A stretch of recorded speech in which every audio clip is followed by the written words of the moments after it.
This month, intellectual developmental disabilities awareness is being observed. And today, we are joining in that global recognition. Developmental disabilities covers a broad range of physical, cognitive, and or behavioral conditions such as autism spectrum disorder, hearing loss, vision impairment, cerebral palsy, spina bifida, Down's syndrome, intellectual disabilities, attention deficit, and learning disabilities. Therefore, I am pleased to have with me today two professionals who are knowledgeable and versed in developmental disabilities. Ms. Tina Duke, the Acting Director, Assistant Director of Student Services in the Department of Education, and Ms. Tina Nash, Executive Director of WinReach. They will share information about developmental disabilities. However, I will speak a bit about intellectual development disabilities awareness and the Dame Marjorie Bean Hope Academy, our school that services children with special needs, and then reference the ministry's financial support provided to WinReach. The Ministry of Education is partnering with the principal, teachers, and staff at the Dame Marjorie Bean Hope Academy to observe Intellectual Development Disabilities Awareness Month. We are on a campaign to raise public awareness about the inclusion of people with intellectual developmental disabilities and bring awareness to the barriers that people with disabilities still sometimes face in connecting with the communities in which they live. Developmental disabilities are usually present at birth and negatively affect a person's physical, intellectual, or emotional development. Many of these conditions affect multiple body parts or systems, which include difficulties in intellectual functioning, including learning, adaptive behavior, and everyday social and life skills. The term developmental disabilities is a broader category of often lifelong disabilities that can be intellectual, physical, or both. IDD, as often used to describe situations in which intellectual disabilities and other disabilities are present. Events and activities that will be held during the month will shine a spotlight on individuals with disabilities in our community and shares how persons with intellectual development disabilities live every day. In return, the public can learn how they can lend support to persons with developmental disabilities and help them achieve their dreams. The Ministry of Education is proud of the excellent work and support services that Dame Marjorie Bean Hope Academy provides our children who have developmental disabilities. This school offers dedicated services for students with severe to profound special needs with multiple challenges. The school programs focus on enriching students' lives through education and developmental support and increasing student independence by helping them achieve their ultimate potential. The dedicated principal and staff at Hope Academy achieve these program outcomes by implementing a comprehensive curriculum concentrating on developing receptive and expressive communication skills, functional literacy, and mathematics skills. Activities of daily living, social skills development, behavior interventions, pre-vocational and vocational skills, community-based instruction and art, recreation, and leisure skills. In essence, the programs at Dame, like all other schools, focus on the whole child. During this current budget year and the current school year, amid the COVID-19 pandemic, the principal and staff focused on the following priorities: increasing student communication with the use of communication devices, training the entire staff to become registered behavioral technicians, RBTs, so that they can appropriately manage challenging behaviors, and focus instruction to develop language. The department's technical officers have already seen firsthand the gains that students have made in developing their communication skills. Also, let me share that students who attend Dame Marjorie Bean Hope Academy are provided daily transportation by the Department of Education to and from school. There are 2 bus drivers and 1 bus attendant who provide them with transportation, as well as students in ASD programs at different schools who also receive services at WinReach facility in Warwick. I'm incredibly proud of the leadership team and the staff at the Dame Marjorie Bean Hope Academy. Their commitment, dedication, attention to, care, and love for our children with special needs is extraordinary. Dame Marjorie Bean is the beneficiary of a registered Bermuda charity, Friends of Dame Marjorie Bean Hope Academy. Therefore, I extend my thanks to them and all they do to raise funds and awareness on behalf of the school family. Later this month, the principal and staff will host a virtual open house for key stakeholders, promote awareness on a radio show, and share videos and information via social media. As we observe Intellectual Developmental Disabilities Awareness Month, the Ministry of Education is pleased to share that we will provide an annual grant to WinReach facility to support their programs and services. Most Bermudians are aware of the phenomenal recreation and fully accessible facility located in Ward Parish. WinReach has a multi-purpose activity center, animal zone, therapeutic riding center, and a fully accessible playground. Their programs have a variety of therapeutic and educational experiences for people with varying physical and intellectual abilities. On average, more than 200 participants are benefiting from our programs every week. Many of the participants are Bermuda Public School students, and we are pleased to support the tremendous contribution that WinReach is making in affording supplemental programs that service children with needs. Now I will ask Ms. Tina Duke to provide a bit more information about the programs and services provided by our public schools to support children with special needs. Then Ms. Tina Nash, Executive Director of WinReach, will share a few remarks about the various activities at the WinReach facility. Thank you, Ms. Duke. Thank you, Ms. Nash. And we would now like to share a brief video presentation. After that, I will take questions. Thank you, Minister. Good morning. The Student Services section of the Department of Education provides an extensive range of educational services for our students with exceptionalities.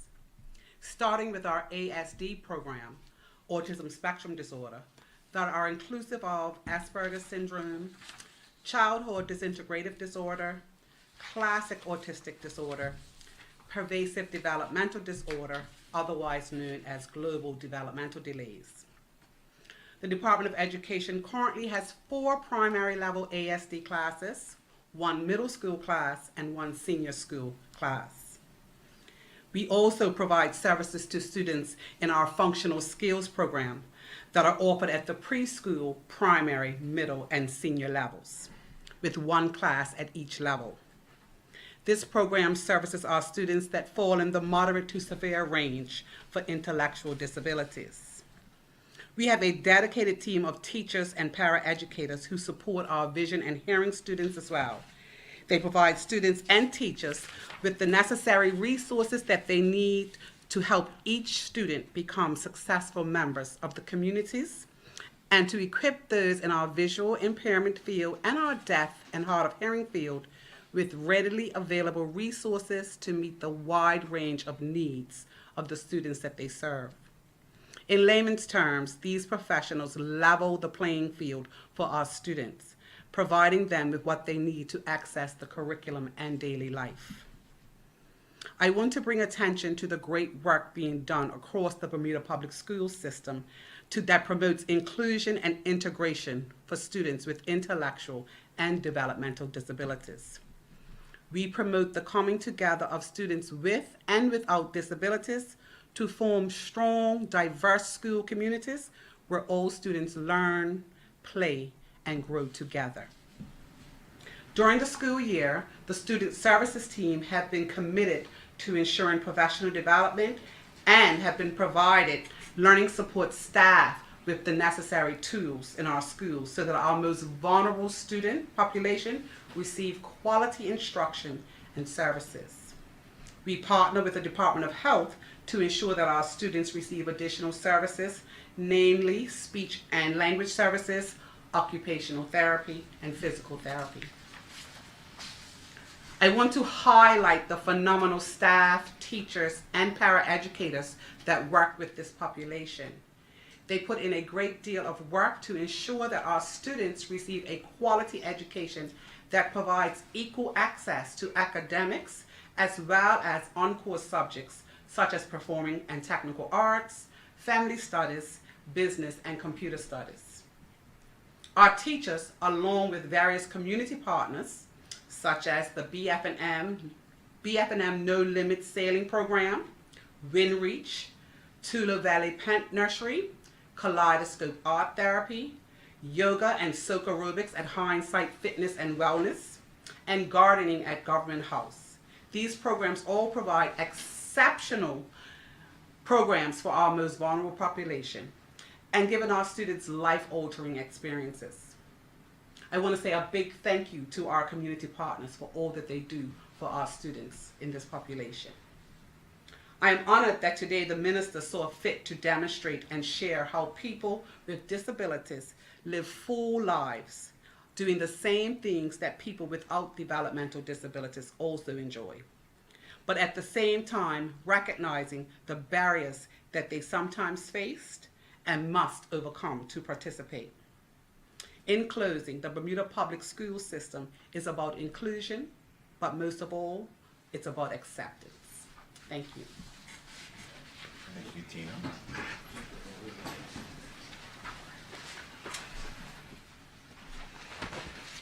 Good morning, everyone. Before I even begin, I want to say thank you so much to Minister Rabain for inviting me here to speak on behalf of WinReach. I'll read a little paragraph and then I'm going to continue to speak from the heart. WinReach has been supporting the healthy development and quality of life of people living with diverse needs since 1999. Primary purpose for us is to help enrich the quality of life of individuals who are differently abled and living with special needs.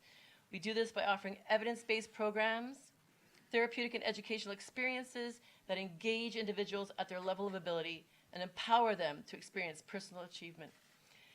At WinReach, we have very many programs that our participants are able to take advantage of in order to become the best version of themselves possible and to live their best lives. We have therapeutic riding programs. We have life skills programs that are offered by our occupational therapists. We have sensory rooms, as Minister Diallo Rabain mentioned. We have a very big facility, a 4.5-acre facility in work, where we have lots of exciting opportunities for our participants to be able to engage in these opportunities. We are proud to say that we do work with up to 200 participants each week. Many of them come from government schools, and over 20 schools we work with and service at this point. We also are proud to offer professional development to our government school teachers and educators and paraeducators, and we also offer many opportunities for other people in the community to be able to become the best version of themselves possible and to engage in our programs. I would also like to say a very big thank you to the Ministry of Education, who has been financially supporting us for over a decade to allow us to be able to offer these opportunities to our participants and to the people of Bermuda. So thank you from the bottom of our hearts. Thank you for everything that you do to make sure that inclusion is at the top of the agenda and that people living with diverse needs are always at the point of every decision that we make in order to make sure that we have a more inclusive society. Thank you very much. Thank you, Tina Duke and Tina Nash. And we'll now take questions from the media. All right, members of the media, Sekou Henderson from Royal Gazette. Morning, Minister. Morning, Good morning, Sekou. Ms. Nash, Ms. Duke. So this is actually aimed at possibly towards Ms. Duke. I understand that there's been training to prepare teachers for. There's further training planned for this budget year. I was wondering, how long is this training planned to take? Well, sir, that varies and depending on what training you're talking about. So some training we offer during our professional development days that happen in October, February, and at the beginning of the school year. But it will be ongoing. And of course, as people join our system, they will have to get the training. So it's going to be ongoing. I see. And approximately what is, I guess, the longest amount of training? How long is the longest amount of training going to be? It depends. Sometimes it can happen in one session, a few sessions, but again, it's always ongoing because this is an ever-changing field, and we need to make sure that we stay current. So it's always going to be ongoing. I see. Okay. Sekou, I just, and I think I know what you're referencing to because we talked about professional development within the public school system. Professional development, as Ms. Duke has said, it is something that is continuous, so it doesn't stop. there are specific programs that do come up that require special training so that program can be implemented. But professional development is something that is an ongoing, continuous learning experiences, because as things change, or as the ability to do things change, we must continue to keep our teachers, our educators, our school leaders, and persons within the Department of Education at the cutting edge of education. And so that requires us to continuously have developmental opportunities provided for our people. I see. Thank you. I also, this is more aimed towards the minister. I also understand that Dame Marjorie Bean Hope Academy is going to be moving to the the Prospect Primary site. I was just No decision has been made on the parish primary school proposal yet, Okay. but that is part of the proposal to create a larger facility at the Prospect Primary. That is part of the proposal, yes. I see. Could you explain why a new special ed school is going to be necessary? First of all, I don't like the term special ed school. What we're calling it is a school for exceptionalities. And what we've recognized is that while Dame is currently serving its purpose, it is literally bursting at the seam. And so we do have to provide additional resources. We also recognize and as you would see within our proposal, that there are other services that could be potentially provided, but would need larger facilities. The signature school for exceptionalities is a school that we anticipate going all the way from P1 through to senior school. And you also see in the proposal is that the Margaret K. Carter Center, which is the center for children that fit within this category, once they graduate out of the school system, that is a center that they move on to as well. And so there's looking to be some synergy, some additional closer synergy between what happens within our school system and then what happens after the school system. So that is all part of the proposal, and it's all about providing more equitable and better and increased services for our children that fall inside this category. I see. I'm actually glad that you mentioned the K. Margaret Carter Center.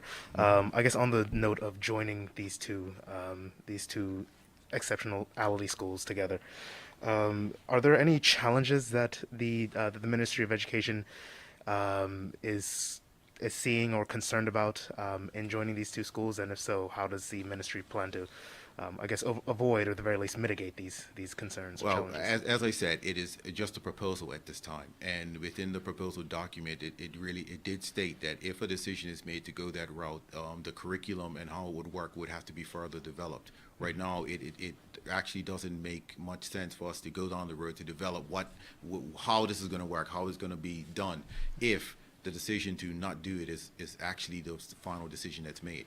I see. But conversations with the staff at Margaret K. Carter have already taken place to give them an update, an understanding of what it is that we're looking to, what it is that we would like to see happen. Conversations with Hope Academy, the staff and parents have also taken place as well. And so we've gotten feedback from the consultation from those two entities, which will form part of the decision as we move forward. I see. And I guess just for the clarification, I understand that it's still in the planning stages, still in the proposal stage. But what sort of facilities will be provided in this? In this joint school, and overall, how much is it going to cost as well? Again, you're asking questions that we just simply cannot answer at this point because we're still in the proposal stage. I see. Okay. I think one other thing. I understand that there were some initiatives several years back just to develop things like early intervention for students with exceptional needs, developing stronger policies, and just overall improving the education for these exceptional schools. I was wondering what sort of progress has been done, and what does the Ministry of Education hope to do further down the line? Well, it all begins with our CDP program, Child Development Program, and that is the program that deals with from birth to 2 years old. And we all recognize that it is critical for us to address these issues within our children as quickly as possible. And so that program has been further developed. There's been some more staff that's put out there because there was an issue from our previous administration of lack of staff down there. So I do recognize that actually earlier this year, a few posts, there may have been one or two posts that finally been filled, but that'll be where it starts. You may have also heard us talking about the professional development that's going on for the foundation year. That we want to have in place as well at some point in the future. So we are now doing the professional development in anticipation of that coming. So it's no timeline on when it's going to come, but we are doing professional development along those lines as well. And last year or the previous year, Tina could correct me, was the introduction of the functional skills program at the preschool level.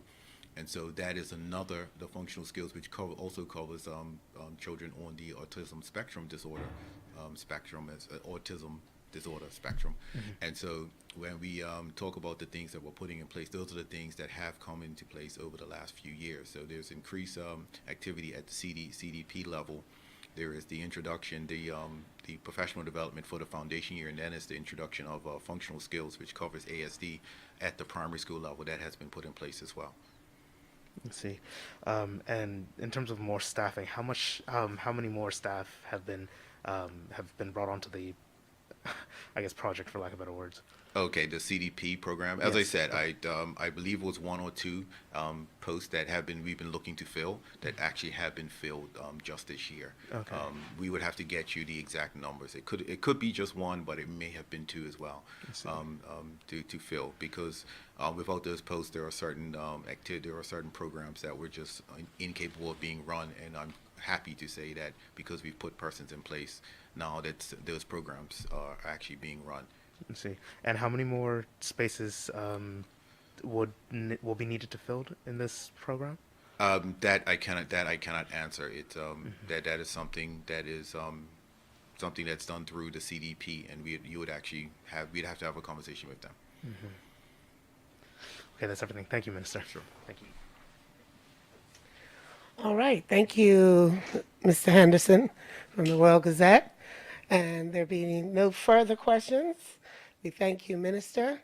Thank you, Tina Duke, and thank you, Tina Nash. And the press conference is now concluded. Sure.